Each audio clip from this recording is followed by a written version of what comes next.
What would you do if the seat you rightfully paid for your safe space, your dignity, was ripped away in front of hundreds of strangers, simply because someone thought they had more power than you, on a flight meant to carry her toward opportunity? A young black scientist named Dr. Maya Thompson found herself at the center of a storm she never asked for. Her seat in first class, Seat 1A, was claimed by a wealthy businessman who believed his status made him untouchable. What followed was not just a battle over a chair, but a fight for respect, for justice, and for the simple truth that she belonged. How far would arrogance go before the world pushed back? Would Maya's calm strength be enough to withstand humiliation, threats, and intimidation at 30,000 feet? Or would the system, as it so often does, bend to power and privilege tonight? You'll hear the story that turned a routine flight into a test of courage and dignity. Stay with us as we uncover every twist, every silence, and every moment where justice trembled on the edge. Before we begin, don't forget to like, share, and subscribe so you won't miss the stories that matter most. The boarding gate at Dallas-Fort Worth International Airport pulsed with its usual rhythm. Rolling suitcases thudded over the polished floor. Families called out to each other, juggling strollers and boarding passes. Business travelers scrolled through emails with the kind of focus that made them appear unreachable. And scattered among them were the quiet elites of first class, drifting toward the jet bridge with an air of effortless privilege. Among them walked 23-year-old Dr. Maya Thompson. Her skin glowed warmly under the fluorescent lights, a subtle confidence in her stride. She wasn't dressed to impress, but to belong a fitted navy blazer, pressed slacks, shoes chosen more for comfort than display. Slung across her shoulder was a leather messenger bag covered in patches badges from aerospace conferences, NASA symposiums, and the distinctive blue crest of the International Fellowship for Aviation Research. On top of that, her laptop case carried a holographic sticker that read, International Young Innovator Award finalist. For Maya, that sticker wasn't just decoration. It was a marker of the journey she was about to complete.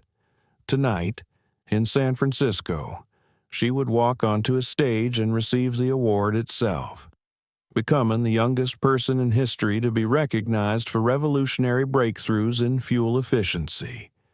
She had discovered a way to increase propulsion output by nearly 30% while slashing carbon emissions. If adopted widely, her design could transform global aviation. Her phone buzzed with a calendar reminder, International Young Innovator Award Ceremony, 7:00 p.m. PST. She took a breath. The title still felt surreal, almost heavy in her chest. At 23, she had spent years proving she wasn't just a prodigy, she was an engineer, a researcher, a voice worth hearing. The boarding pass in her hand read 1A, first class, window seat. It had been a gift from her mother, Evelyn Thompson, the CEO of Thompson Aeronautics. Evelyn insisted her daughter travel in comfort before such a pivotal night.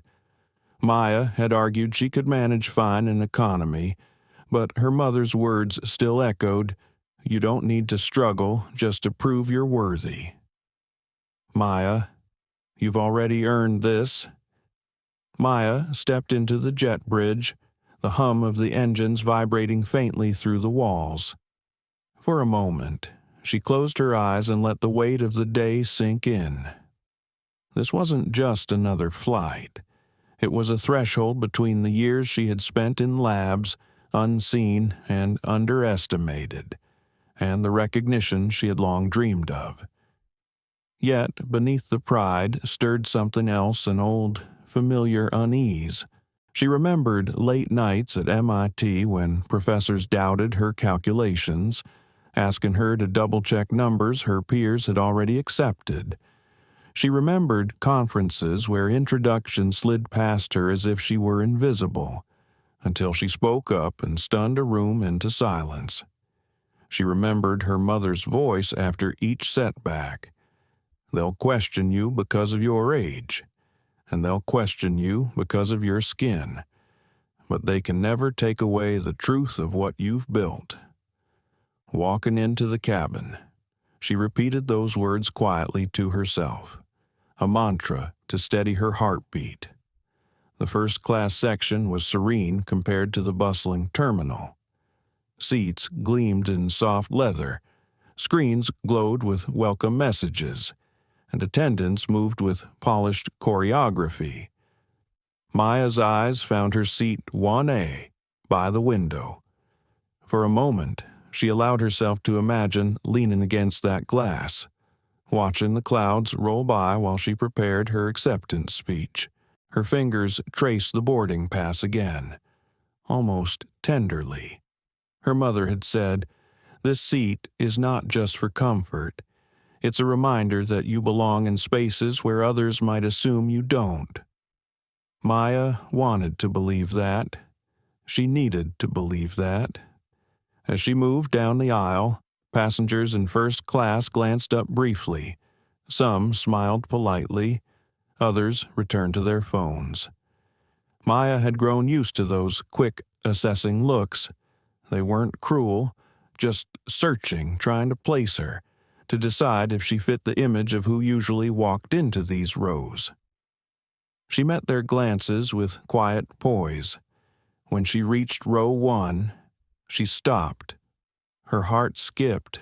Someone was already sitting in her seat. The man looked to be in his early 60s. His salt and pepper hair was carefully styled, his navy suit pressed to perfection. A silver Rolex glimmered under the cabin lights as he scrolled on his phone with the casual dominance of someone unaccustomed to being questioned. He leaned back comfortably, already spreading his belongings across the seat back pocket. Maya blinked, checked her ticket again, then glanced at the small plaque above the seat 1A. There was no mistake. She cleared her throat softly. "Excuse me," she said, her voice calm but firm. "This is my assigned seat." The man didn't look up immediately. Instead, he raised his hand in a dismissive wave, as though brushing away a nuisance. Finally, he spoke, his voice smooth but edged with command.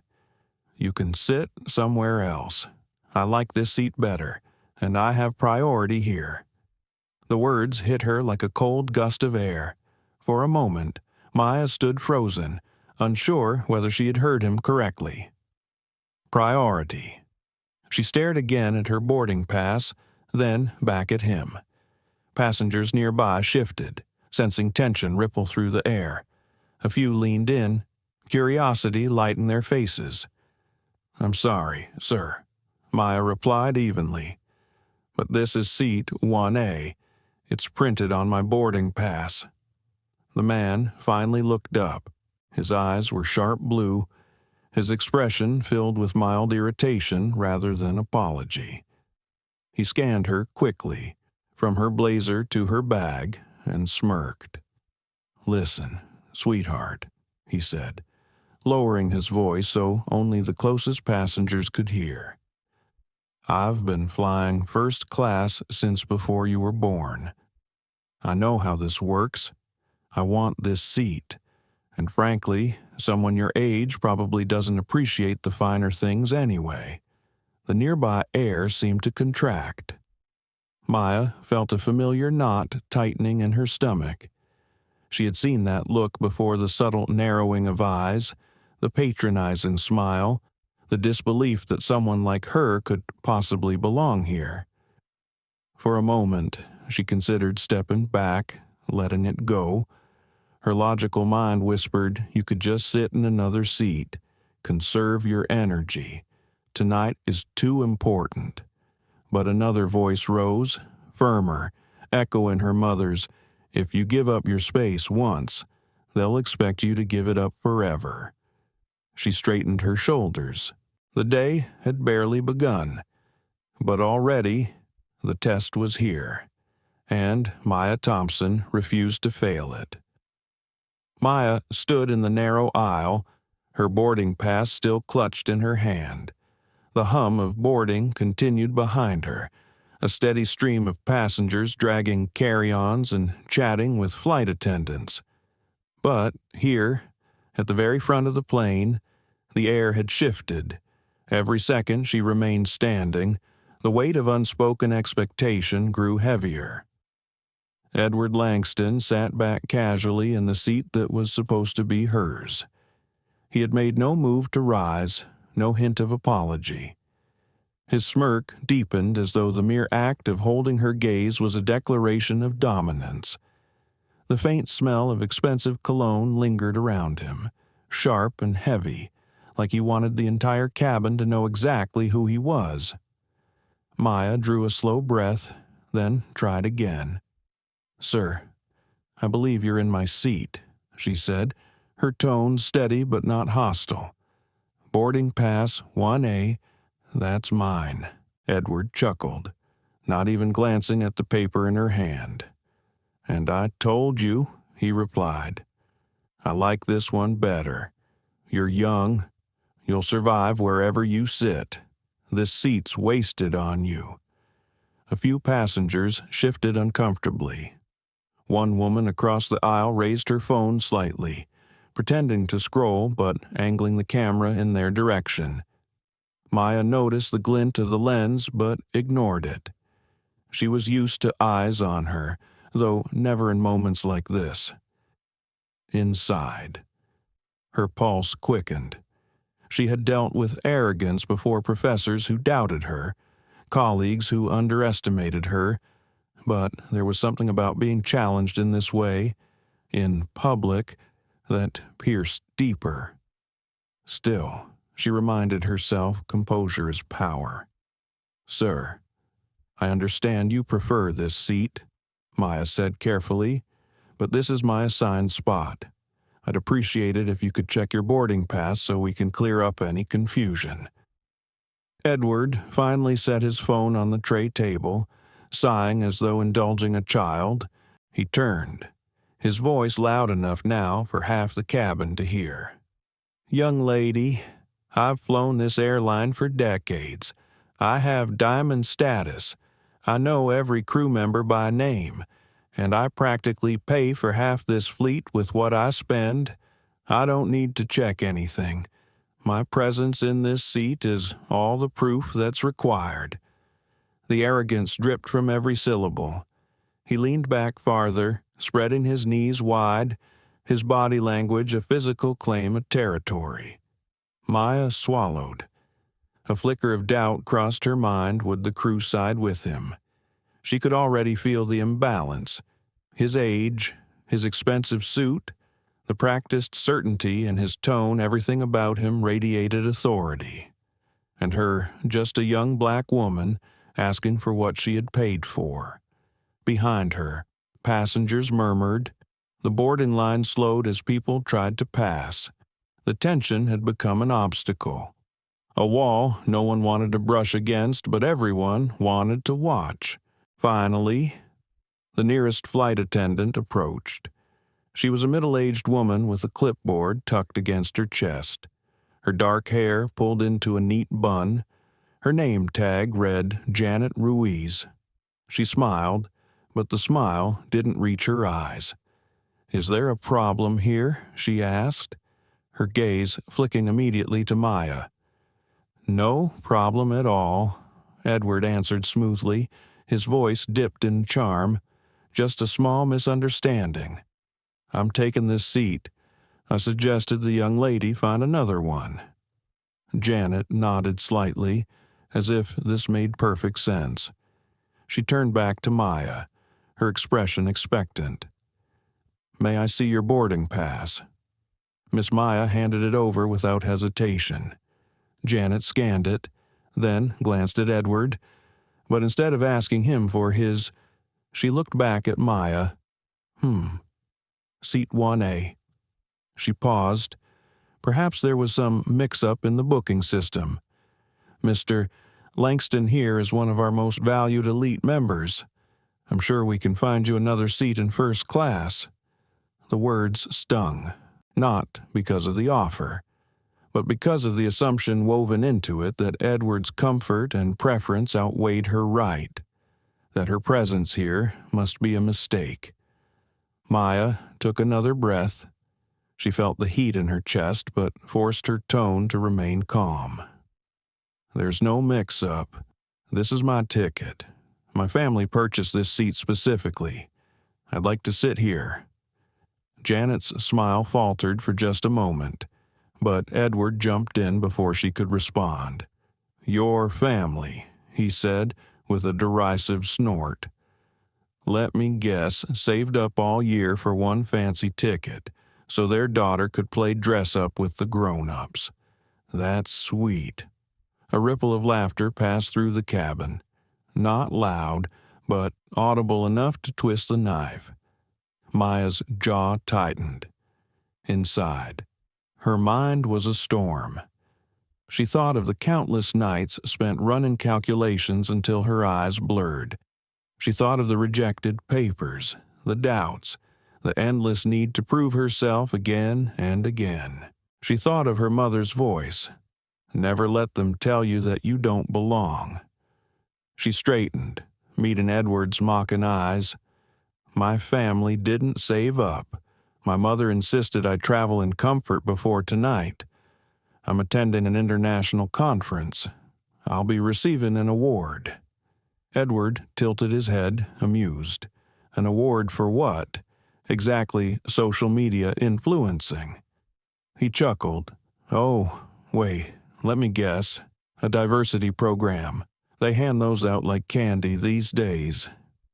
Janet chuckled along with him, a small laugh that cut deeper than she probably realized. The knot in Maya's stomach grew tighter, but she refused to back down. Actually, she said, her voice steady, I'm receiving the International Young Innovator Award for breakthroughs in aerospace fuel efficiency. For a second, silence fell. A few heads turned sharply. Someone lowered their phone mid-recording. Then Edward's laughter boomed through the cabin. NASA fuel efficiency. That's rich. Sweetheart. I've been in business long enough to spot a scam. And you're not fooling me. Maya felt her pulse throb in her temples. Every fiber of her being wanted to shout, to pull out her credentials, to prove herself right here, right now. But a deeper instinct told her that no evidence would matter to him. He wasn't doubting her because of facts. He was doubting her because of who she was. The humiliation pressed against her ribs like a vice. Still, she forced herself to breathe slowly. Around them, passengers shifted. Some looked away, unwilling to confront the ugliness in front of them. Others leaned in, phones angled discreetly to capture each word. Maya glanced at the nearest camera lens, just for a moment. If the world was going to see this, she wanted them to see her standing tall. Sir, she said evenly, this is my seat, and I am not moving. Edward's smile faltered for the first time, just slightly. Janet shifted uncomfortably. The air between the three of them hung heavy, charged, waiting for the next move. And in that fragile silence, Maya felt her inner conflict sharpen. Part of her longed to sit anywhere, to avoid the battle. But another part, the stronger part, knew this wasn't just about a seat. It was about a lifetime of being told she didn't belong. This time, she refused to give ground. The hum of the engines outside seemed to fade beneath the weight of what was happening in row 1. Passengers slipped into their seats, but their eyes kept darting forward, drawn by the magnetic pull of confrontation. Some tilted their heads just enough to listen. Others raised phones with the confidence of people who sensed a viral moment unfolding. Edward Langston leaned back in 1A like a king in his throne. The smirk never left his face. He folded his arms, his Rolex glinting under the cabin lights. His posture radiated the certainty of someone who had won before the game even began. Janet Ruiz stood beside him. Clipboard pressed lightly against her chest, but the curve of her lips gave away whose side she had already chosen. She hadn't asked for his boarding pass. She hadn't questioned his right to the seat. All her skepticism was directed squarely at Maya Thompson, as if youth and dark skin alone were evidence enough of error. Maya stood tall, though her hands clenched behind her back to steady the tremor in her fingers. She could feel the familiar burn of injustice rising, but she forced her voice into calm. "I've explained," she said evenly. "This seat was purchased in my name. It's printed clearly on my boarding pass." Edward chuckled. The sound was low, mocking, as if she were telling a child's story rather than asserting her rights. "Sweetheart," he said again, stretching the word until it dripped condescension, "you're wasting your breath. I've been flying this route for decades. Everyone here knows me. Everyone here knows I belong in this seat. What you're doing is embarrassing yourself." Janet gave a sympathetic tilt of her head, directed not at Maya, but at Edward. "Mr. Langston is one of our most loyal customers," she explained as if Maya should find comfort in the fact. "He travels with us every week. Maybe there was a system error with your ticket." A system error. The phrase landed like a stone. It was a familiar script if she was here. It must be by mistake. Her success was an accident, a clerical error, something too implausible to be real. Maya inhaled, steadying herself. Inside, her thoughts churned. Should I pull out my NASA badge? Should I explain the award again? Would it even matter? She remembered her mother's warning from years ago. Some people will never see you. Maya, don't spend your life trying to convince them. Stand firm, and the truth will eventually make itself undeniable. But here, in the cramped aisle of a first-class cabin, the truth felt fragile. Edward leaned forward, elbows on knees, his voice carrying farther now, drawing more attention. "Young people today think everything should be handed to them," he declared, gesturing toward Maya as if she were a living example of societal decline. "They want special treatment without putting in the work. I spent 40 years building my business. I earned this seat. What have you done?" "Written a few term papers." A ripple of unease passed through the passengers. A woman in 1C shifted, glancing at Maya with something like pity.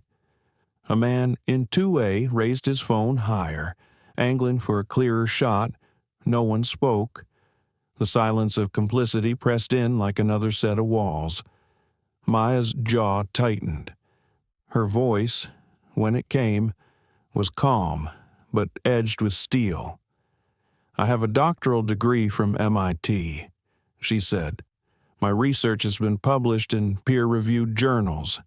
I've developed innovations in propulsion efficiency that are being implemented internationally. That is what I've done." For a moment, Edward blinked. The arrogance faltered, but only briefly. Then he laughed, loud and harsh, shaking his head as if amused by a child's imagination. "Mott, NASA, fuel efficiency." He scoffed. "Do you hear yourself? You expect us to believe that a girl your age is reinventing aviation? Come on, that's not brilliance, that's branding. These diversity programs love putting young faces on glossy brochures. They hand out titles so people like you can feel important. But real innovation, real power, that still comes from people like me?" Janet chuckled lightly at the jab, covering it with a cough, but the damage was done. Her body language had already aligned with Edward's narrative. Maya felt the words slice into her.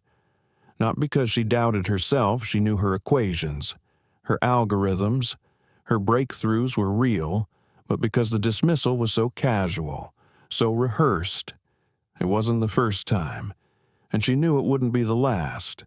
Inside, her thoughts twisted. Why is proof always demanded of me? Why must I justify my presence, my work, my very existence in spaces where others are simply accepted? Edward leaned back again, basking in the moment. He scanned the cabin, catching the eyes of other passengers, as if inviting them into his performance. "Look around," he said. "Does she look like a scientist to you, or does she look like someone trying to sneak into a seat she didn't earn?" A hush fell. The question wasn't rhetorical, it was a call for judgment, and the silence of the cabin, the lack of immediate protest, was its own kind of verdict. Maya's pulse thudded in her ears. She wanted to scream. She wanted to demand they see her, truly see her. But instead, she straightened her shoulders, her voice firm. "You see what you want to see," she said, "but the truth doesn't need your approval. It exists whether you believe it or not." Edward's smirk returned. "Bold words," he said, "from someone who'll be an economy by the time this flight takes off." Janet stepped forward, placing a hand on Maya's arm as if to gently guide her away. "Dr. Thompson," she said, her voice adopting a veneer of patience, "why don't you let us find you another seat? It will avoid any further discomfort." The phrasing stung. Avoid discomfort. As if her presence, her insistence on her rightful seat, was the source of the problem, not Edward's theft of it. Maya's eyes flicked to the window beside 1A, the window she should have been looking out of, the seat she had been promised. She felt the pressure of choice pressing in. She could give up, move quietly, and spare herself further humiliation, or she could resist, knowing it would escalate, knowing she would be painted as difficult, disruptive, maybe even dangerous. Her chest tightened. Why must it always cost so much just to claim what is mine? She looked back at Janet. "I don't want another seat," she said. "I want the one that belongs to me." The words were steady, but inside her heart pounded like a drum. Edward snorted. "That's not how the real world works, Princess. Some of us matter more, some of us have earned our place, and some of us are just here on charity." His eyes swept over her again, dismissive, cold. "You're a charity case, pretending to be something you're not." The racial undertone was sharp now, unmistakable. Passengers shifted uneasily. A man in row 2 opened his mouth as if to speak, then shut it again, gaze falling back to his phone. No one wanted to be the first to break the silence. Maya breathed deeply, willing her hands to unclench. She thought of her mother. She thought of every young person who might one day see this video. She thought of the ceremony waiting for her in San Francisco, the recognition she had earned. This wasn't just a seat. This was the principle that her place in the world was hers to claim. Her voice came low but firm. "I earned my place. Tonight, the world will know it, and no amount of mockery from you will change that. For the first time." Edward's smirk faltered. His jaw tightened. His eyes narrowed. He wasn't used to resistance, not like this. Janet cleared her throat, looking between them, her composure starting to fray. The aisle had become a stage, and the audience was watching closely now. Edward leaned closer, his tone sharper, more venomous. "Careful, sweetheart. Keep pushing, and you'll regret it." Maya didn't flinch. She held his gaze, silent but unyielding, and in that silence, the cabin seemed to shift. The confrontation was no longer just about a seat. It had become something bigger, something heavier, the first sparks of a storm that neither of them could yet imagine. The cabin air felt heavy, thick with tension, as though the jet itself were reluctant to move forward without resolving the standoff in row 1. Maya could sense the weight of eyes pressing against her, dozens of silent judges, each waiting to see if she would yield, if she would step aside and let comfort be purchased with arrogance once again. Her pulse throbbed in her temples. She heard the faint chime of a boarding announcement from the terminal, but inside the first-class cabin, there was only the sound of Edward Langston's smug breathing and Janet Ruiz's shallow, expectant smile. The entire scene seemed to hang suspended, like a plane in a holding pattern, circling endlessly without permission to land. Maya lifted her chin, inhaled, and spoke with quiet clarity. "My name is Dr. Maya Thompson. I'm traveling to San Francisco tonight to receive the International Young Innovator Award for my work in aerospace fuel efficiency." Her voice wasn't loud, but it carried. Heads turned. Subtle gasps rippled through the rows. Even passengers who had been pretending not to watch shifted forward now, curiosity sharpening their faces. For the briefest moment, silence followed. It was the kind of silence that comes when truth slices through noise, undeniable in its precision. But Edward's laughter broke it like glass. "Oh, that is priceless," he boomed, his voice echoing through the cabin. "The International Young Innovator Award, Fuel Efficiency. You at your age." He shook his head, grinning as if he'd just heard the punchline to the best joke of his life. Maya felt her stomach twist, not because she doubted herself, her calculations, her research. Her sleepless nights hunched over engines and algorithms were all real, but because his dismissal was so absolute, so reflexive. No amount of evidence would satisfy someone who refused to see her. Edward leaned back in the seat that wasn't his, spreading his arms wide like a performer playing to an audience. "Folks, do you hear this?" he called out, gesturing toward her. "She says she's reinventing aviation. At 23, imagine that.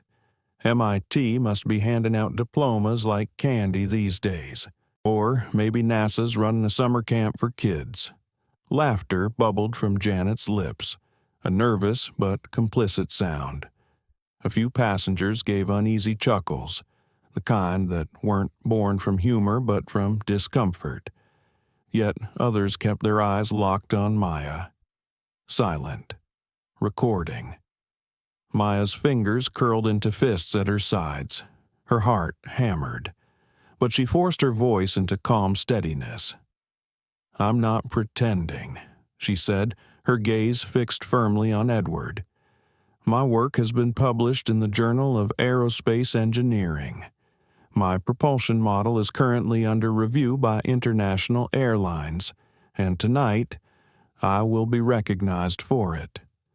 Edward tilted his head, mockery gleaming in his eyes. "Recognition doesn't mean achievement. Sweetheart, haven't you noticed these days? All you need is the right background story and the right look, and the awards come rolling in. Real innovators, real builders. They look like me. They've lived long enough to earn it. Not like—" He waved a dismissive hand in her direction. "Not like a little girl playing scientist." The words were sharpened knives, designed not just to wound but to humiliate. Maya felt them strike, each syllable dragging against the years she'd spent proving herself. Her throat tightened, but she refused to look away. Inside, a war raged. Should I shout? Should I call the attendant out for laughing? Should I demand Edward show his boarding pass? She imagined herself raising her voice, forcing him into submission, but another voice, her mother's voice, echoed louder. Power doesn't always roar. Maya, sometimes it whispers with a steadiness that cannot be moved. She exhaled slowly, grounding herself. You don't have to believe me, she said. But the facts won't change because you refuse to see them. This seat is mine, and I will not move. A murmur spread among the passengers. Phones were now openly raised, small red lights blinking. The story was already escaping the cabin, leaping into the digital world. Edward's jaw tightened, though the smile stayed plastered across his face. Bold, he said, voice dripping with disdain. But boldness doesn't make you right. The problem with your generation is you confuse confidence with competence. He leaned forward suddenly, closing the space between them. His voice dropped, sharp and personal. You don't belong here, not in this seat, not in this cabin, and certainly not in the conversation about aerospace technology. Maya's chest constricted, not from fear, but from fury. She thought of the thousands of lines of equations she had written by hand, the lab nights that stretched into dawn, the breakthroughs that made seasoned professors step back in awe. She thought of her mother, who had built Thompson Aeronautics from nothing but grit and genius, carving a place in a field that had tried to shut her out, too, and she realized, in that moment, that Edward Langston wasn't just mocking her. He was mocking every young woman who had ever been told to sit down and be quiet. Every scientist who had been dismissed because of age, gender, or skin color. Her voice, when it came, was quiet but unshakable. You don't get to decide where I belong. The cabin stilled. The words landed heavier than volume could have achieved. Janet fidgeted, clearly uncomfortable with the silence that followed. She looked at Edward, then back at Maya, then forced a brittle smile. Dr. Thompson, she said, her tone dipped in false patience. Let's not make this difficult. Mr. Langston is a very important customer. If you'd like, I can offer you a seat further back in first class, perhaps even closer to the aisle for more convenience. Maya blinked at her. The absurdity of the suggestion sparked a bitter laugh inside her chest. Convenience. As if losing the seat she had paid for, the one her mother had chosen with care, was a simple matter of preference. No, Maya said firmly, I'm not moving. I'm not trading what's mine to make someone else more comfortable. Edward's smile hardened into a sneer. Stubborn, he muttered. Typical. His voice rose again, addressing the watching passengers. This is what I mean. Kids these days don't respect authority. They think showing up entitles them to everything. I've earned this seat through decades of loyalty and wealth. She shows up with the story and suddenly thinks she's my equal. It's laughable. The bystander effect wrapped the cabin like a fog. People exchanged uneasy glances, but no one spoke. The phones recorded. Yes, but no voices rose in her defense. Maya felt the loneliness of it press against her ribs, but she refused to let it show. Inside, though, her thoughts trembled. Why won't anyone say anything? Why is it always me against the room? She took another breath, steadying herself. Her heartbeat slowed, her resolve crystallized. I don't need to be your equal. Mr. Langston, she said finally, because what I bring into this world, the science I've built, the technology I've created will outlast your insults. You can laugh at me now, but the engines you fly on tomorrow will bear my name in their design, and no amount of arrogance will change that." Her words struck like lightning, sharp and unflinching. For once, Edward didn't laugh. His eyes narrowed, his jaw clenched. The silence in the cabin deepened, heavier than before. Everyone could feel it now, the clash between entitlement and excellence, between inherited privilege and earned brilliance. Janet cleared her throat nervously. "Breaking the spell. I think we should involve a supervisor," she murmured, "just to resolve this peacefully." But the peace had already shattered. The storm had only begun to gather. The aisle had become a stage, and Maya felt every gaze burn into her as though she were a performer, unwillingly thrust under the spotlight. She stood, rooted in place, while Edward lounged in her seat, smirking as though the plane belonged to him. Janet's polite mask cracked with impatience. "Dr. Thompson," she said, her voice pitched a little louder, "we really need you to move so we can finish boarding. You're creating a delay." The words hit Maya like a slap. Creating a delay. She had followed the rules. She had the boarding pass in her hand. Edward was the one who had broken the order, yet somehow she was the disruption. Her chest tightened with the weight of the accusation. Still, she steadied herself. "I am not creating the delay," she answered calmly. "I am simply asking to sit in the seat I purchased. Nothing more." Edward gave a theatrical sigh, his voice booming so the rows behind could hear. "See what I mean, entitlement? She can't even follow simple instructions." He shook his head, his chuckle dripping with derision. This is exactly what happens when you hand out accolades instead of teaching respect. A few passengers exchanged glances.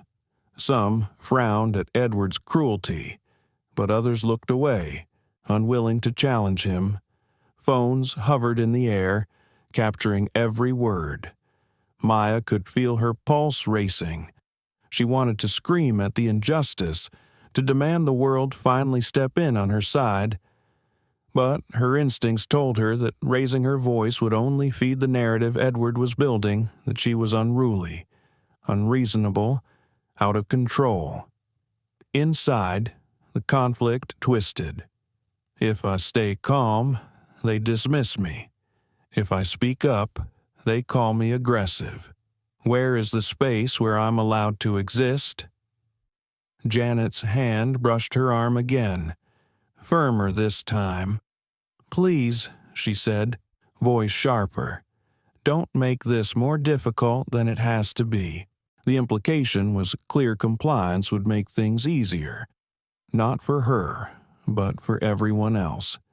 Edward, Janet, the silent passengers, everyone except Maya. Edward leaned forward, his grin shark-like. "Maybe she doesn't even belong in first class at all. You checked her ticket, but how do we know it's real? You've heard the stories, people printing fakes online, sneaking their way into places they can't afford." A murmur rippled through the cabin. The sting of suspicion burned. Suddenly, the legitimacy of her very presence was in question. Maya's voice dropped low, controlled. "Are you accusing me of fraud?" Edward shrugged, his smirk never faltering. "I'm just saying it wouldn't be the first time. People like me pay thousands to keep these cabins running. People like you, well, sometimes you just want a taste of luxury you can't sustain." The words carried venom, sharpened by unspoken prejudice. He didn't have to say what he really meant. It hung between them anyway. Thick as smoke, Maya's heart hammered, but she forced her body to stillness. Do not give him what he wants, she reminded herself. He wants the outburst. He wants the spectacle. Her throat tightened as she thought of her mother. Evelyn Thompson had fought battles like this too. Boardrooms where her authority was questioned, contracts where her signature was second-guessed. Maya had watched her mother face each challenge with dignity, her calm presence sharper than any blade. And yet, Evelyn had also told her daughter the truth. Dignity doesn't always protect you. Sometimes it costs you even more. Edward's voice cut through her thoughts again. Maybe we should have her ticket checked again. Just to be sure. Can't be too careful these days. Janet's lips pressed together, uncertain now. She glanced at Maya's boarding pass again, but didn't ask Edward for his. Instead, she turned toward the back of the cabin, raising her hand. Marcus, she called. A tall man in a navy blazer began making his way down the aisle. Marcus Bell, head of airport security, his presence instantly commanding.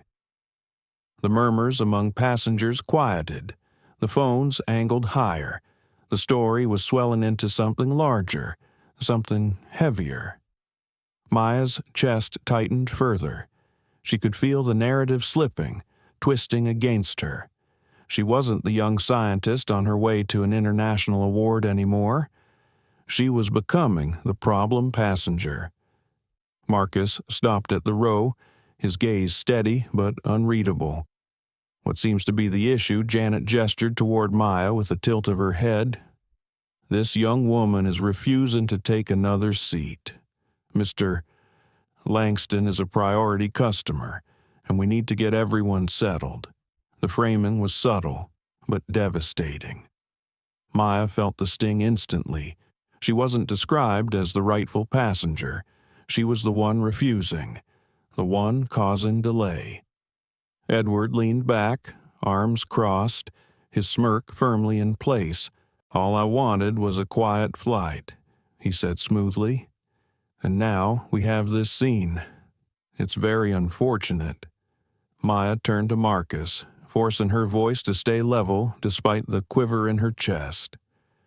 Officer Bell, my name is Dr. Maya Thompson. This is my seat. It's printed on my boarding pass. Mr. Langston took it and refuses to move. Marcus studied her, then glanced at Edward. Edward met his gaze with the confidence of someone used to authority bending in his direction. The silence stretched. Maya's heart thudded against her ribs.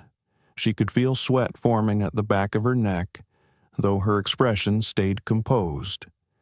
Finally, Marcus spoke. Let me see both boarding passes. Maya handed hers over instantly. Edward, however, gave a long sigh, theatrically patting his jacket as though searching for something that was beneath him to provide. After a beat, he produced his own. Marcus compared them, his brow furrowed ever so slightly. Seat 3C, he said, his tone neutral. Mr. Langston, your ticket says 3C. The smirk wavered, just a fraction. Then Edward leaned forward, unbothered. That's clearly a clerical error, he said smoothly. I always sit in 1A. The system must have made a mistake. Surely, you're not suggesting I move for this. He gestured toward Maya, dismissive. Marcus's jaw tightened, but he didn't respond immediately. He looked at Janet. Janet hesitated, then said, Mr. Langston is one of our most valued passengers. We don't want to upset him. The implication was clear. Maya was expendable. Inside, fury roared. She thought of every equation, every sleepless night, every breakthrough that had earned her this recognition. And here, in this cabin, all of it meant nothing in the face of arrogance and bias. Her voice, when it came, shook not with fear but with restrained fire. This is not about value. This is about right and wrong. That is my seat. I will not be erased to make someone else comfortable." The silence that followed was absolute. Even Edward didn't laugh this time. And yet, Maya knew this was only the beginning. Marcus Bell still held both boarding passes in his large hands. The cabin was silent, the kind of silence that prickled against the skin, heavy and suffocating. Every passenger seemed frozen, watching the clash unfold, their phones raised like mirrors reflecting a truth too raw to ignore. Edward Langston adjusted his cufflinks with the calm of someone who assumed the outcome was already written. He leaned back into the leather seat that wasn't his, a satisfied smirk tugging at the corner of his mouth. His body language said everything. "This seat is mine because I say so, and no one will challenge me." Maya's chest rose and fell, steady but heavy. She knew the narrative was turning against her.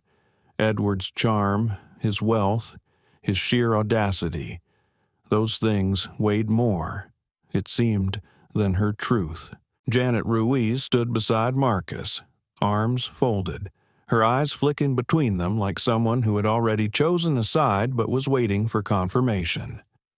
Marcus finally spoke. His voice was low, measured. "Mr. Langston, your ticket clearly says 3C. Dr. Thompson says 1A. By policy, the seat belongs to Dr. Thompson." For a flicker of a second, relief bloomed in Maya's chest, but Edward's laugh cut it down almost instantly. "Policy," Edward repeated, shaking his head. "Marcus, I've flown this airline more times than I can count. I know the system better than half your staff. Every week, I sit in this seat. Do you really want to humiliate a loyal customer in front of an entire cabin?" Over a clerical error, Marcus hesitated. His eyes hardened, but he didn't immediately push back. That hesitation alone was enough for Edward to seize control of the moment. "Look at her," Edward continued, gesturing toward Maya as though she were invisible, an obstacle, not a person. "She's making a scene over nothing. She'll have another seat in first class. What difference does it make?" The words stung. What difference does it make? Maya clenched her fists at her sides, fighting the urge to shout. It made every difference. This wasn't about legroom or leather seats. It was about dignity, about not being erased. Inside her head, the war raged. Should I fight harder? Should I call my mother now? Should I risk being dragged off this plane, filmed and humiliated, turned into a headline for all the wrong reasons? Her pulse pounded. The memory of her mother's words returned again. "Pick your battles, Maya, but never let anyone take what defines you." Her seat wasn't just a seat. It symbolized every lecture she'd given, every paper she'd defended, every doubt she'd silenced with proof. She straightened. Her voice came out steady, though her heart was hammering. "This isn't a clerical error. This is my seat, and I will not give it up." The cabin filled with murmurs. Some passengers nodded subtly. Others frowned, uncomfortable.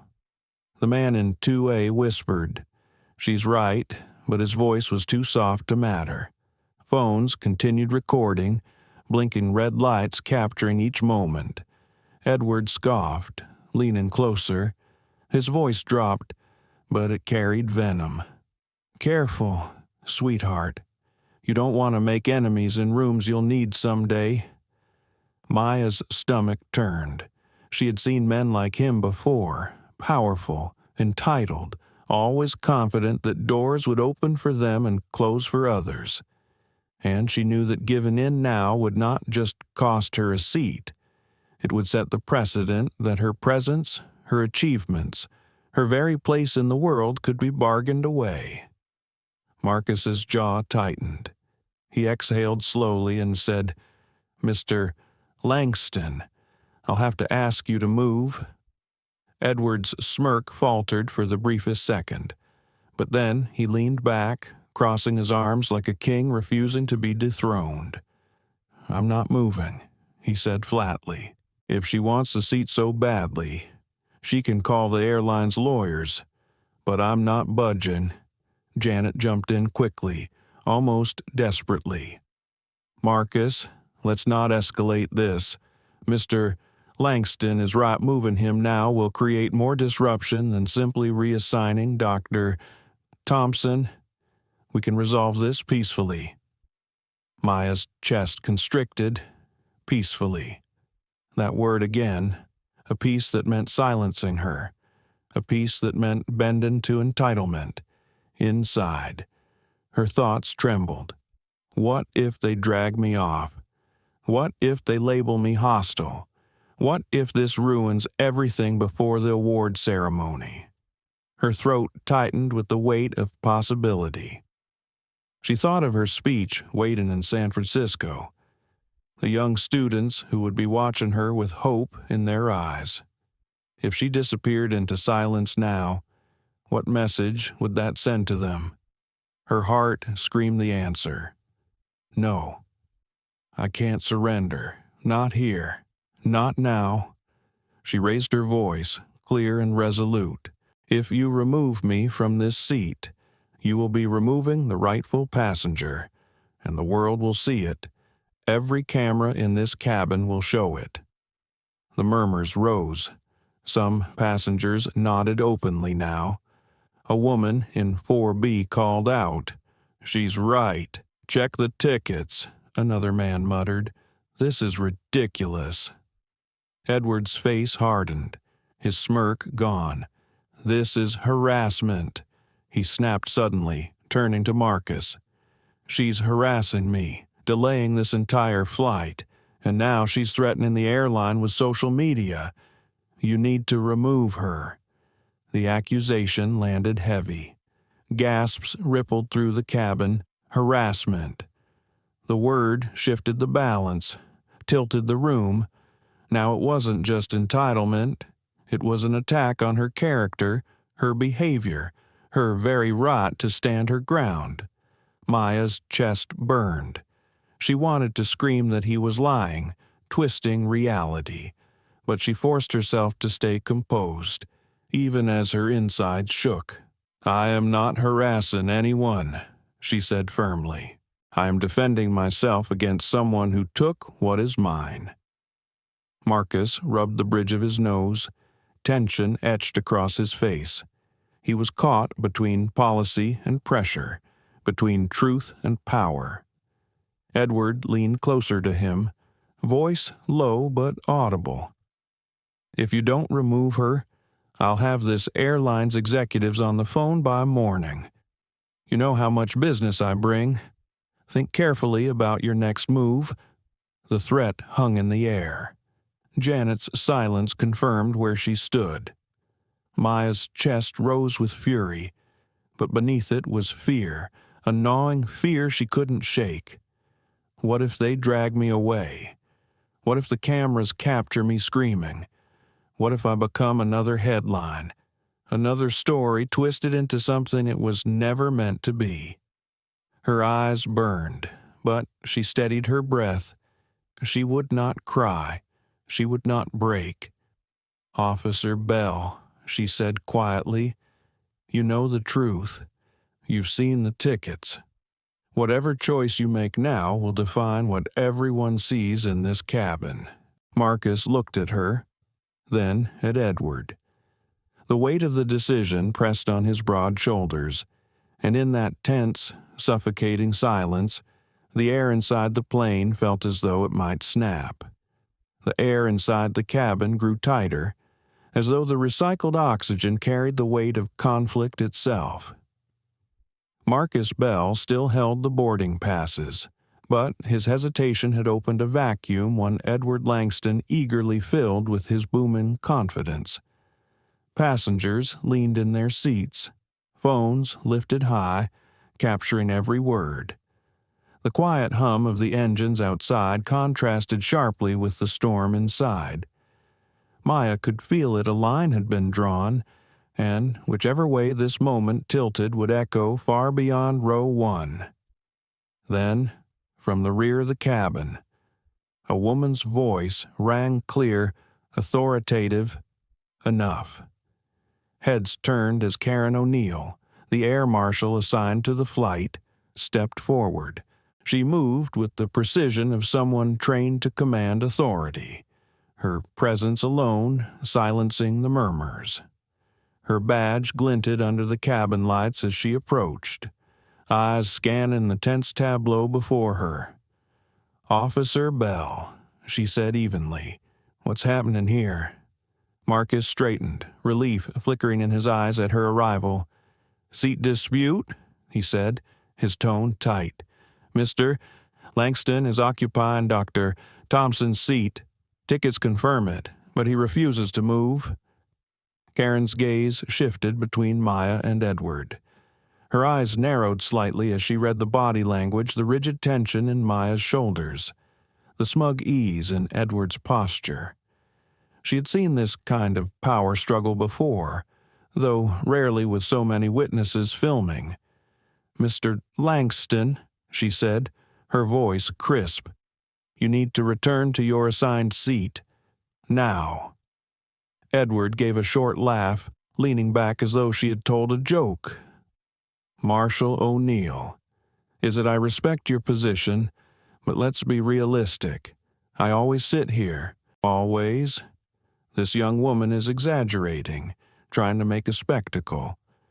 Karen didn't blink. "Your ticket says 3C. That's your seat. You know the rules, and this isn't optional." The cabin seemed to hold its breath. For the first time, Edward's smirk faltered. His jaw tightened, his eyes narrowing at the challenge. "Do you know who I am?" he asked, his voice dropping. Colder now. "I've contributed more to this airline's survival than you can imagine. One call from me, and career's end. Are you sure you want this moment to define yours?" Maya's stomach twisted. There it was again, the arrogance of untouchability, the threat that power alone could bend truth. She clenched her hands into fists, silently begging Karen not to fold. Karen's expression remained unreadable, but her voice didn't waver. "Mr. Langston, I don't care if you built this plane with your bare hands. Right now, you're a passenger, and passengers follow the rules. Seat 3C. The murmurs returned, louder now. A ripple of approval moved through the cabin.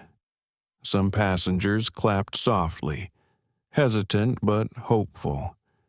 Edward's face flushed, anger breaking through the cracks of his control. He turned his glare back on Maya, venom dripping in his voice. "You think you've won something here? You think this proves you belong? All it proves is you know how to cry victim in public." The words pierced, sharp as knives. Maya's throat tightened, her heart pounding against her ribs. For a moment, she felt the sting of doubt. Am I becoming exactly what he's painting me to be? A spectacle, a distraction? But then another thought pushed through, stronger. No, I'm not the problem. His arrogance is, his refusal to see me as equal is. She inhaled deeply, grounding herself. Her voice came out calm, deliberate. "I didn't create this scene. You did, by taking what wasn't yours. All I've done is stand my ground." The cabin erupted in soft applause, louder this time. Passengers who had been silent began to nod, some whispering encouragement. For the first time, Maya felt the tide shifting, however slightly, in her favor. Edward's face darkened, his composure cracked further. "This is harassment," he barked again, louder now, trying to drown her out. "I'm being harassed by her, by you, by this entire circus. I demand she be removed from this flight immediately. Karen's eyes hardened. "Mr. Langston, one more outburst, and I'll have you escorted off this aircraft." The threat hung heavy. Edward's chest rose and fell sharply, his fists clenched on the armrests. For the first time, he looked less like a man in control and more like a cornered predator. Inside Maya, emotions collided: relief, fear, rage, exhaustion, all at once. She thought of how easily the narrative could still turn against her, how quickly a single headline could twist her into the aggressor. One wrong move, Maya, one wrong word, and you'll lose everything you fought for. Her eyes stung, but she steadied her breath. She couldn't let him see her break. Not here. Not in front of this cabin. Not in front of the world. Janet Ruiz, who had been silent since the marshal's arrival, finally spoke, her voice tinged with unease. "Marshal O'Neill, maybe it's best if Dr. Thompson just accepts another seat. For the sake of peace." Maya's jaw clenched. That word again, peace, a peace that cost her dignity, a peace that meant erasure. Karen turned slowly, her gaze sharp enough to slice. "Peace doesn't mean reward and misconduct. Ms. Ruiz, it means enforcing the rules fairly. If Dr. Thompson paid for 1A, 1A is hers." Janet flushed, her eyes dropping, but she didn't respond. Edward, however, sneered, seizing on Janet's words. "See, even your staff knows the simplest solution is to move her. She doesn't belong in this seat, and we all know it." The venom in his tone ignited something inside Maya. She felt her anger rise, not as a flame that burned out of control, but as a steady fire that illuminated everything clearly. She looked directly at him, her voice quiet but resolute. "I belong here as much as anyone else, and I will not vanish because you demand it." The cabin erupted again, this time in stronger applause. Some passengers raised their voices. "She's right. Enough is enough." Edward's fury blazed, but Karen stepped forward, her hand hovering near her badge.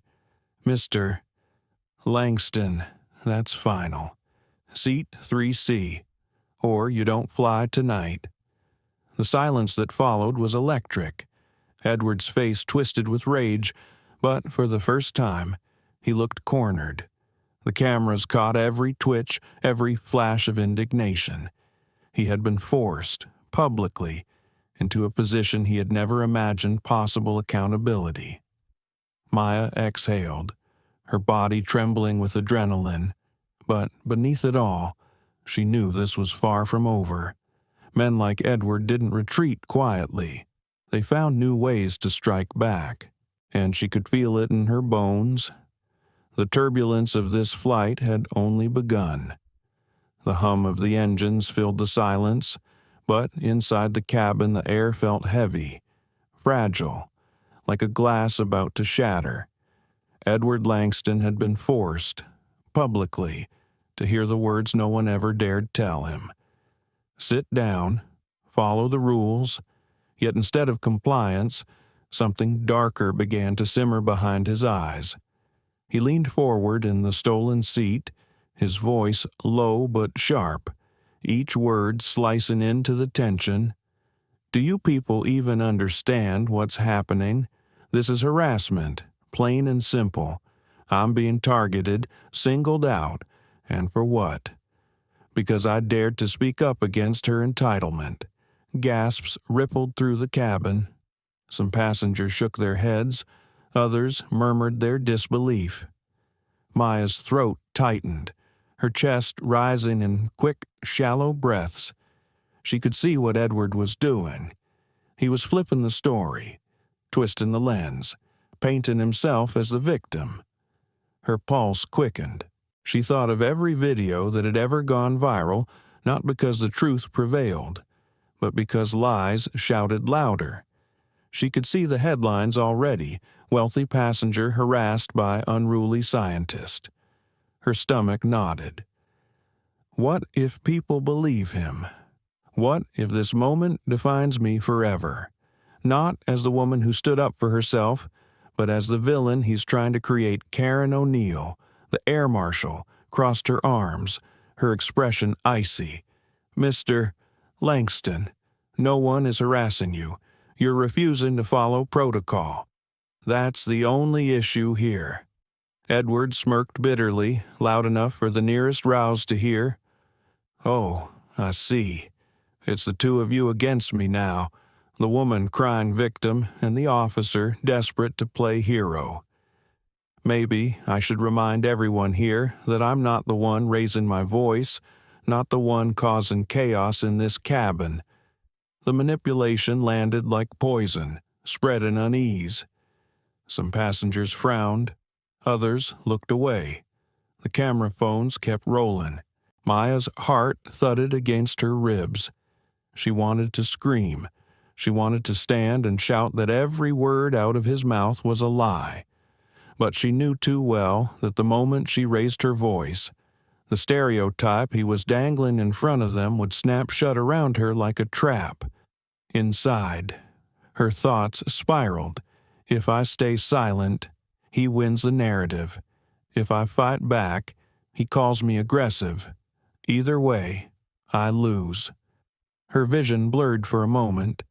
She thought of her mother, Evelyn, the woman who had faced these same battles decades earlier in boardrooms where she was the only black woman at the table. Sometimes they'll try to trap you with your own strength, Evelyn had told her once.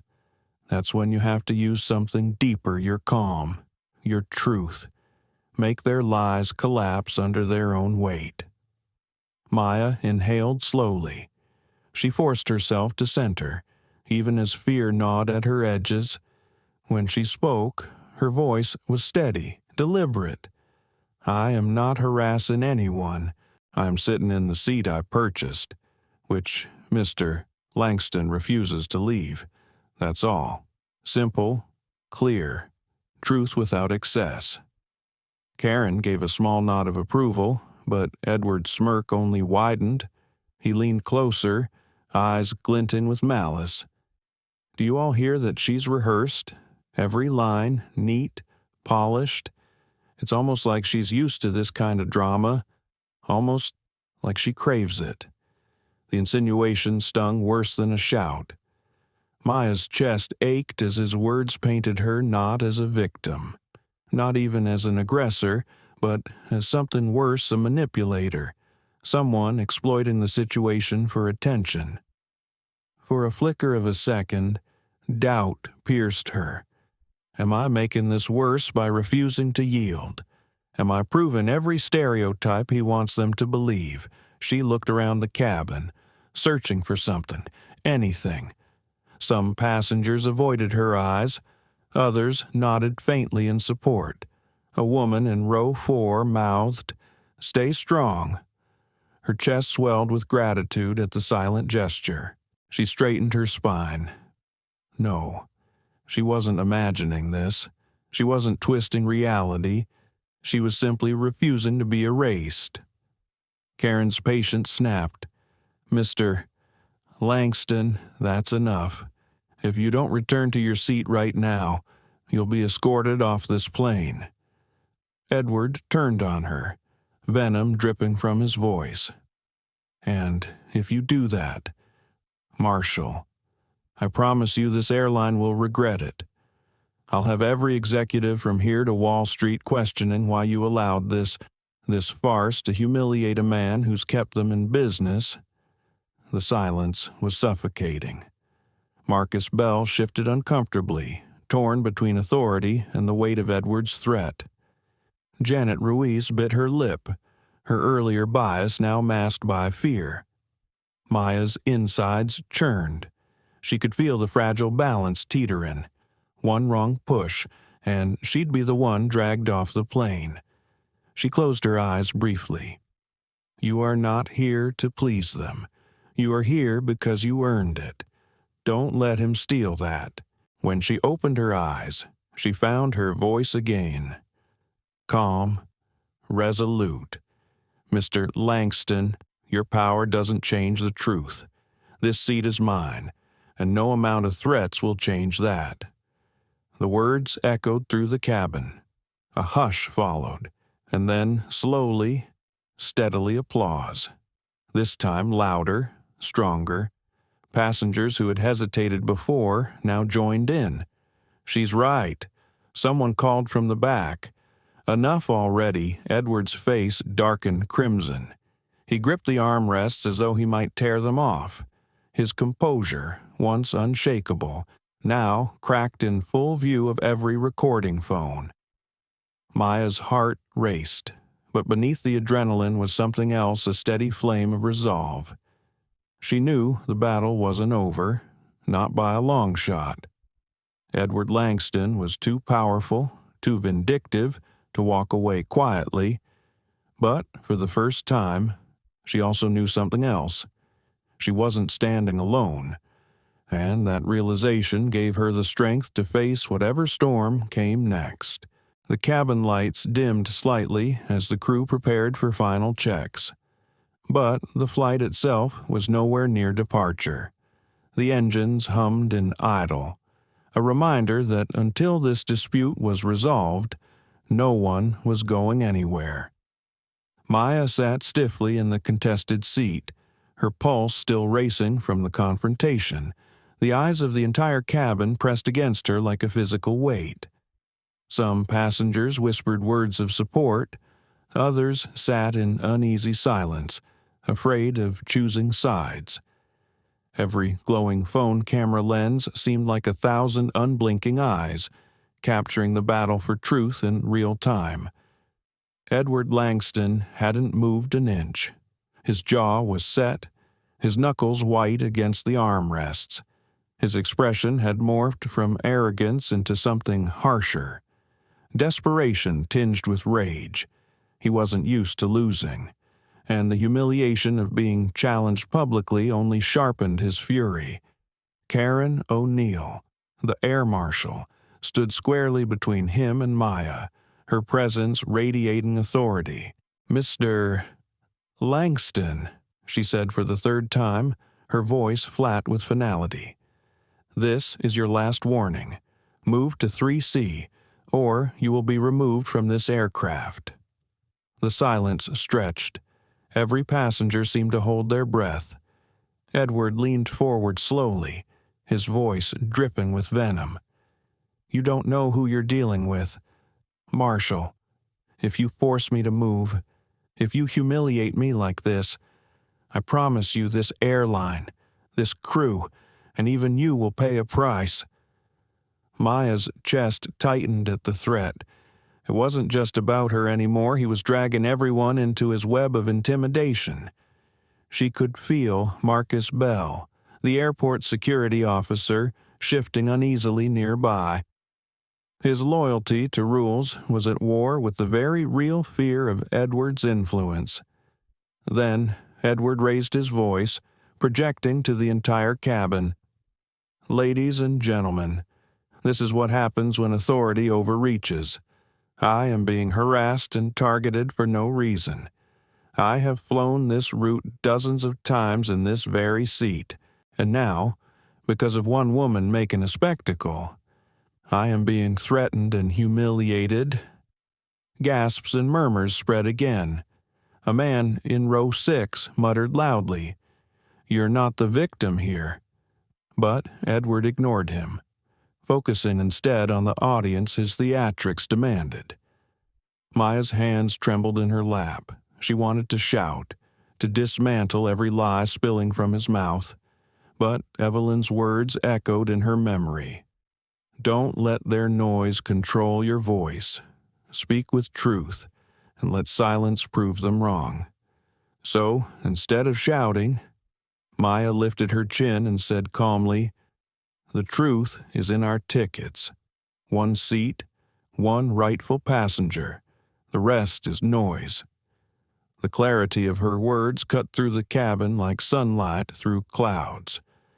Applause broke out again, stronger now. The energy shifted. Edward's theatrics weren't landing the way he expected. His face flushed red, fury boiling to the surface. He slammed a fist against the armrest, startling a few passengers. "This is a witch hunt," he roared. "She doesn't deserve that seat. She doesn't belong here." The words hung heavy in the air, raw, unmasked, ugly. Maya's breath caught in her throat. That final phrase, "she doesn't belong here," was the core of everything. It wasn't about the seat. It wasn't about policy. It was about erasure. About being told, no matter how hard she worked, no matter how much she achieved, her place would always be questioned. Her chest ached, but her gaze didn't falter. She met Edward's glare head-on, her voice quiet but carrying through the silence. "I belong here, and nothing you say will change that." The applause erupted like thunder this time. Passengers clapped loudly, some even cheering. The tension that had choked the cabin broke for a moment, releasing into a surge of solidarity. Karen O'Neill seized the moment. "Mr. Langston, stand up. You are out of line, and this flight will not depart until you return to your assigned seat." Edward stood abruptly, his towering figure radiating hostility. For a heartbeat, Maya feared he might lash out physically, but instead, he pointed a trembling finger at her. "You think this is over?" His voice cracked under the weight of his rage. "You think applause makes you right? I'll make sure you regret this. Every single one of you applauding will regret this." Karen moved closer, her hand near her badge. "Sit in 3C, now." For the first time, Edward seemed to falter. His chest heaved with ragged breaths, his eyes darting to the phones still recording. The narrative was slipping further from his grasp. Every second captured on camera, ensuring his arrogance would be broadcast far beyond this cabin. Finally, with a guttural sound of frustration, he stormed down the aisle toward seat 3C. The applause swelled louder, passengers clapping as though justice had been won. Maya exhaled shakily, the adrenaline flooding her body, leaving her trembling. Relief washed over her, but it was thin, fragile. Deep inside, she knew Edward Langston wasn't finished. Men like him never accepted defeat quietly. As the applause settled, Karen leaned toward her, lowering her voice. "You held your ground well, but keep your guard up. He won't forget this." Maya nodded, her throat too tight to respond. She knew Karen was right. Moments later, Marcus Bell spoke quietly into his radio, his voice low but urgent. Maya caught fragments of his word situation contained, but recommend additional review, possible escalation. She swallowed hard. Escalation, even with Edward in his rightful seat. The storm wasn't over.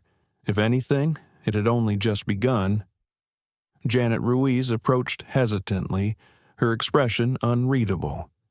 "Dr. Thompson," she said softly, "would you like a glass of water?" Maya studied her face. Was it concerned guilt or just an attempt to smooth things over without addressing the real wound? She couldn't tell. She only managed a polite nod. "Thank you." As Janet walked away, Maya closed her eyes for a brief moment. Inside her head, doubts still whispered. What if this gets twisted against me later? What if the videos don't capture the truth? What if Edward's threats turn real? But beneath those doubts, another voice rose steadier, stronger. You stood your ground. You didn't break. And no matter what comes next, they saw you, truly saw you. The plane remained grounded, the tension lingering like static in the air. Word had spread beyond the cabin. Now Maya could see through the window the flashing lights of airport vehicles moving toward the plane. Authorities were preparing to step in. Her chest tightened again. This wasn't over. Not yet. But as she sat there, surrounded by the quiet support of strangers and the unwavering gaze of her own resolve, Maya knew one thing with certainty. She would not be erased. Not today. Not ever. The cabin had settled into a fragile quiet, the applause fading into whispers, but the tension lingered like smoke after a fire. Through the oval window, Maya could see the flashing lights of airport security vehicles converging at the gate. The plane had not moved an inch, and now it was clear why. The intercom crackled to life. The captain's voice, calm yet edged with strain, filled the cabin. "Ladies and gentlemen, due to an incident on board, we are currently delayed. Please remain seated until further notice." A collective groan rippled through the passengers, but no one dared move. All eyes flicked toward the front rows where Maya sat in silence, Edward now sullen in 3C, his fury radiating like heat waves. His chest rose and fell sharply, his lips pressed into a thin, venomous line. Minutes later, the cabin door opened, and two uniformed airport security officers stepped inside, their expressions brisk and controlled. Behind them came another figure, broad-shouldered, tailored suit, a clipped walk that spoke of higher authority. Alan Cho, the FBI director who oversaw counterterrorism at major airports, had arrived. A ripple of unease passed through the passengers. Phones rose higher, recording. This wasn't just an argument anymore, it was an incident. Alan Cho scanned the scene quickly. His gaze landed on Maya, then Edward, then Karen O'Neill. His voice carried the weight of command. "Marshal O'Neill, report." Karen stood straighter, her tone even. Seat dispute escalated. Passenger Edward Langston refused to comply with boarding protocol. Dr. Maya Thompson is the rightful occupant of 1A. Multiple attempts to resolve peacefully were ignored. Edward shot to his feet before she could finish, pointing an accusatory finger. "This is outrageous. I'm a Platinum Crown member of this airline. I've sat in that seat dozens of times. This entire fiasco is the result of her entitlement and this officer's overreach. I demand you remove her and restore order immediately." Alan's eyes didn't flinch. He studied Edward for a long moment, then turned calmly to Maya. "Dr. Thompson, is this accurate?" "You purchased 1A." Maya swallowed hard, her palms damp, but her voice remained steady. "Yes, my ticket confirms it. He took my seat and refused to move. That is all." Alan nodded once. He extended a hand, and Marcus Bell immediately passed him the boarding passes. He studied them briefly, his face impassive. Then he handed them back. "Confirmed. Seat 1A belongs to Dr. Thompson." The declaration rippled like electricity through the cabin. Whispers rose louder. A few passengers clapped softly again, but Edward wasn't finished. "You don't understand," he barked, his face flushed. "I'm not just some passenger. I am Edward Langston. I've bankrolled this airline, this very route, more than you'll ever know. If you humiliate me here, I will make sure careers crumble. Do you hear me? Yours, hers, everyone's." Alan Cho didn't blink. His voice remained calm, deliberate, like a scalpel cutting through noise. "Mr. Langston, threats will not change facts. The fact is, you attempted to take another passenger's seat. The fact is, you refused repeated lawful instructions. And the fact is, you disrupted this flight." Maya's heart pounded, a mix of relief and dread, relief that authority finally spoke truth, dread at what Edward might unleash in response. Edward's face twisted into a sneer. "So you're siding with her? Of course you are. That's the world now, isn't it? The loudest victim wins, and men like me get dragged down." The ugliness of the words hung heavy in the air. Some passengers booed openly, others hissed under their breath. Alan stepped forward, his tone colder now. "Mr. Langston, you have two choices. Return to your assigned seat and remain silent for the remainder of this flight, or deplane voluntarily and face formal charges for disorderly conduct. Choose wisely." The silence was suffocating. All eyes burned into Edward, waiting. Maya's chest ached as she watched him. She could see the war behind his eyes, ego battling humiliation, fury battling the shrinking space for his dominance. For a moment, she wondered if he would lunge, lash out, anything to reassert control, but then, with a guttural sound, he dropped back into 3C. His jaw worked furiously, but he said nothing. The passengers exhaled collectively, the pressure in the cabin easing. Karen O'Neill gave Alan a small nod. Marcus Bell stepped back, visibly relieved, but Maya knew better. Edward Langston's silence wasn't surrender. It was strategy. He was already calculating, plotting, waiting for the next battlefield. Her stomach twisted. What if this is only the beginning? What if he destroys me later? Quietly, with connections and money I can't fight. Her mind spun with fear. But then she remembered Evelyn's face, the strength in her mother's eyes when she spoke of fighting battles in corporate boardrooms. "You don't win every fight by force," Evelyn had said. "Sometimes you win by holding your dignity so fiercely they can't take it from you." Maya sat taller, her trembling hands folding neatly in her lap. Whatever came next, she would face it with dignity intact. Alan Cho's voice broke through her thoughts. "Captain, the situation is under control. Prepare for departure." The captain's voice responded over the intercom, cautious but firm. Acknowledged. The cabin began to stir. Passengers fastening seat belts, flight attendants hurrying to their positions. The hum of the engines deepened, signaling the plane's preparation to taxi. But Maya could feel the stares, the weight of what had just unfolded. Strangers were whispering about her, recording her, defining her story before she even left the ground. Would they see her as strong or as a troublemaker? Would this moment follow her forever? Distorted by Edward's reach, her chest tightened.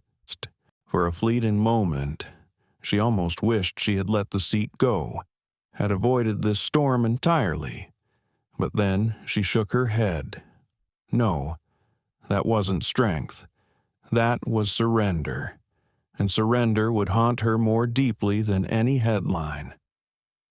As the plane slowly rolled back from the gate, Maya stared ahead, her reflection faintly visible in the cabin window. She whispered to herself, barely audible, "You belong here. Don't forget it." Edward shifted in his seat behind her, the venom in his silence thick as smoke. The battle inside the cabin was paused, but the war outside one fought with influence, reputation, and shadowy power was only beginning, and Maya knew it. She gripped the armrest tightly, bracing herself not just for takeoff, but for everything that would come once they landed. The engines roared as the plane tilted upward, pressing everyone back against their seats. For most passengers, this was routine, just another flight, another climb into the clouds. But for Maya, every second felt monumental, stretched thin by the weight of what had already happened and what still lingered. She pressed her palm against the armrest, staring out the window as the city lights shrank below. The world outside looked calm, glittering like stars scattered across the earth. But inside the cabin, a different storm raged quiet now, but no less dangerous. Edward Langston sat 2 rows behind her in 3C. His silence wasn't peaceful. It was suffocating, deliberate, the kind of silence that planned revenge. Every so often, Maya could feel his eyes burning into the back of her head. She didn't turn around. She wouldn't give him that satisfaction. Her chest still throbbed from the adrenaline of the confrontation. Every muscle ached as if she had run miles. She tried to slow her breathing, but each inhale was laced with dread. What happens when we land? What if he twists this, spins it, makes me the villain? A tray clinked. Janet Ruiz appeared, her professional smile brittle but intact. "Something to drink. Dr. Thompson?" she asked softly. Maya looked at her. For the first time all evening, Janet's eyes carried something different, hesitation, maybe even regret. Maya couldn't tell. She nodded slowly. "Water, please." As Janet poured, her hand trembled faintly. "I didn't mean for it to go this far," she whispered, almost inaudible. Maya blinked, surprised. Her instinct was to lash out. "You enabled him. You tried to erase me," but exhaustion softened her anger. She only replied quietly, "It always goes this far. That's the part people don't understand." Janet froze, then lowered her gaze. She placed the water gently on Maya's tray and moved on without another word. The exchange lingered in Maya's chest. It wasn't an apology, not really, but it was something a crack in the wall of indifference. Still, it couldn't erase the humiliation she had endured. She sipped the water, her throat dry. Around her, passengers murmured quietly. Some stole glances at her, others avoided her gaze entirely. A few smiled encouragingly when she caught their eyes. It helped, a little, but the isolation was still there, sharp as ever. The seatbelt sign flicked off with a chime. Passengers unbuckled, stretching, moving about. But no one forgot what had happened. The cabin was subdued, like a family dinner after a terrible argument pretending calm, but fractured underneath. Edward shifted in his seat, finally leaning forward to press the call button. When Janet arrived, his voice was loud enough for nearby rows to hear, "Scotch, neat, and hurry." His tone dripped with contempt, as though to reassert control. Janet obeyed quickly, her face tight. Maya closed her eyes. She could almost hear his thoughts. Let her think she won. The real game begins after we land. Her chest tightened. She thought of her mother, Evelyn, thousands of miles away. What would Evelyn say if she saw this stand firm? "Maya, don't let their intimidation dim your fire." But another part of her whispered doubts. What if he ruins your career? What if every opportunity you've worked for slips through your fingers because of this moment? The conflict twisted inside her. Strength and fear, colliding like waves against rocks. Karen O'Neill, ever vigilant, walked slowly down the aisle, her eyes sharp, scanning Edward. She paused near Maya, leaning down just enough for her words to be private. "He won't do anything up here, but be ready when we land. People like him don't let go." Maya met her gaze. "I know." Karen's hand lingered briefly on her shoulder, a silent gesture of solidarity, before she continued her patrol. The hours dragged on. The cabin lights dimmed, passengers settling into uneasy sleep, but Maya couldn't rest. Her thoughts churned endlessly, Every replay of Edward's words, every look, every threat looping in her mind until she felt trapped in them. She clutched her notebook from her bag, flipping it open to a blank page. Writing had always been her refuge, a way to anchor herself. Slowly, she scrawled the words, "You belong here. They can't take that from you. Hold your ground." Tears stung her eyes as she wrote, not of weakness, but of release. She breathed deeper, steadier. The words felt like armor, wrapping around her frayed resolve. A voice broke through the quiet, Edward's, low, but loud enough for those nearby to catch. "Mark my words when we land. This little performance will cost her more than she can imagine." Some passengers shifted uncomfortably. A man across the aisle glared at him. "You've said enough," he muttered. Edward smirked, unconcerned. "Truth hurts, doesn't it?" Maya didn't turn. She didn't respond, but inside, her resolve solidified further. If Edward wanted to drag this fight into the world beyond the plane, then so be it. She would meet him there, not with rage, but with truth. The plane sailed through the night sky, suspended between two worlds, the one Maya had fought to claim, and the one Edward was determined to deny her. For hours, the silence was broken only by the hum of the engines. Yet beneath that silence, battle lines were being drawn, and as Maya stared out into the endless dark beyond the window, she knew this was no longer just about a seat on a plane. It was about something far bigger: who gets to belong, who gets to be seen, who gets to exist without apology. Her fists unclenched. She whispered to herself again, soft but firm, "You belong here."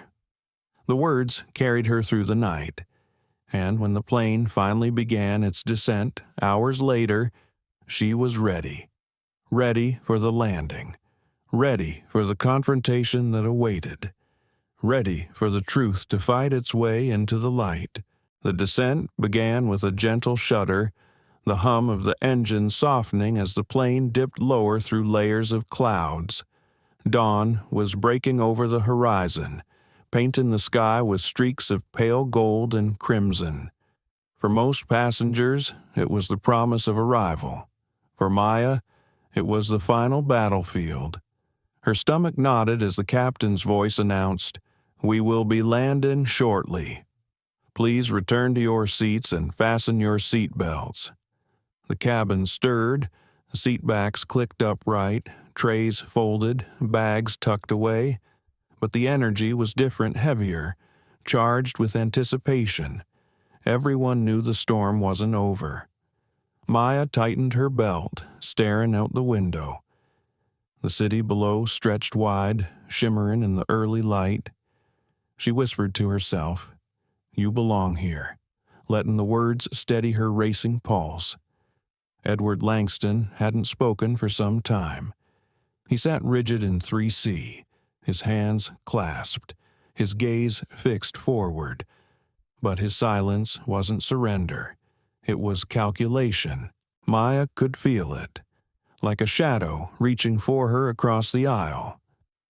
The wheels screeched as the plane touched down, bouncing before settling into a steady roll along the runway. Passengers sighed with relief, some applauding lightly, but Maya's relief was short-lived. Through the window, she saw the airport police vehicles waiting near the gate, lights flashing. Her heart lurched. Was this for Edward or for her? The plane taxied to a stop, seatbelts unbuckled, overhead bins opened, the air filled with the chaos of disembarkation. But then the intercom crackled again, halting everyone. "Ladies and gentlemen, please remain seated. Law enforcement officers will be boarding the aircraft." A hush fell over the cabin. Heads turned, cameras rose again. The door opened, and two officers stepped inside, followed by Alan Cho, still sharp and unshaken from earlier. Their presence pulled the tension taut. Edward stood abruptly, straightening his jacket. His voice boomed. Finally, arrest her.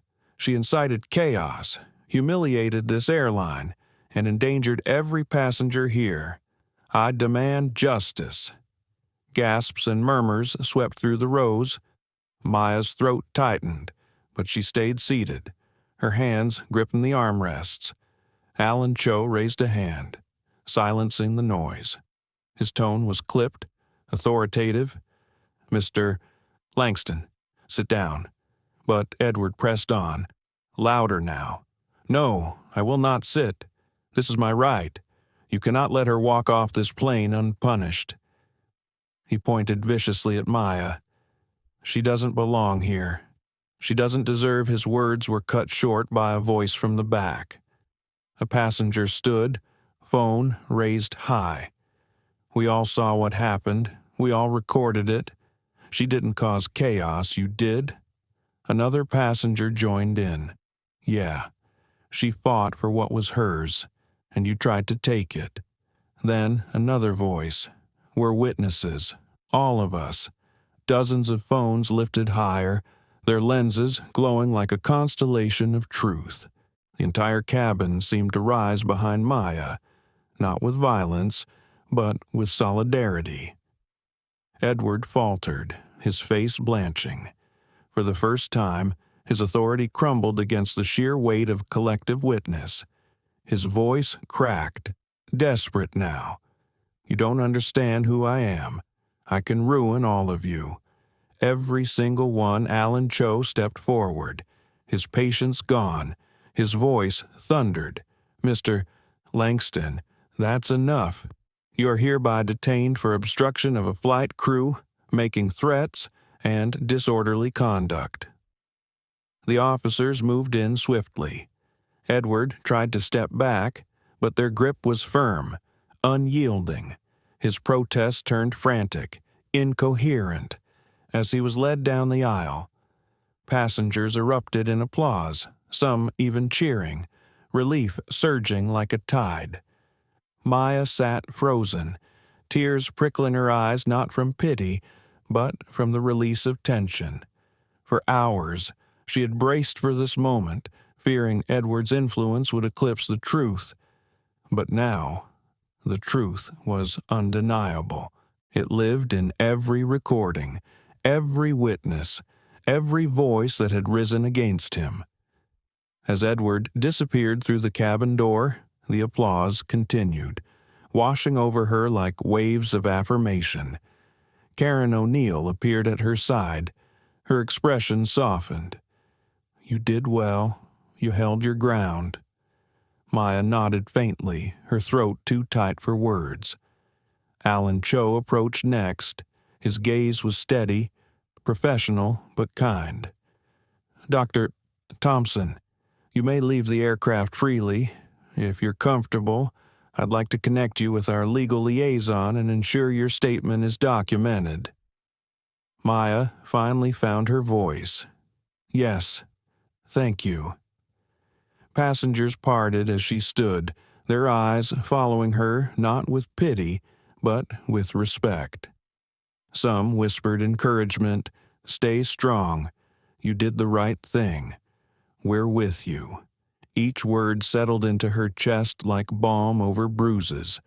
As she stepped through the cabin door into the jet bridge, the air felt different, lighter, cleaner, like stepping out of a storm into clear skies. Yet beneath the relief, she knew this wasn't the end. Edward Langston was powerful.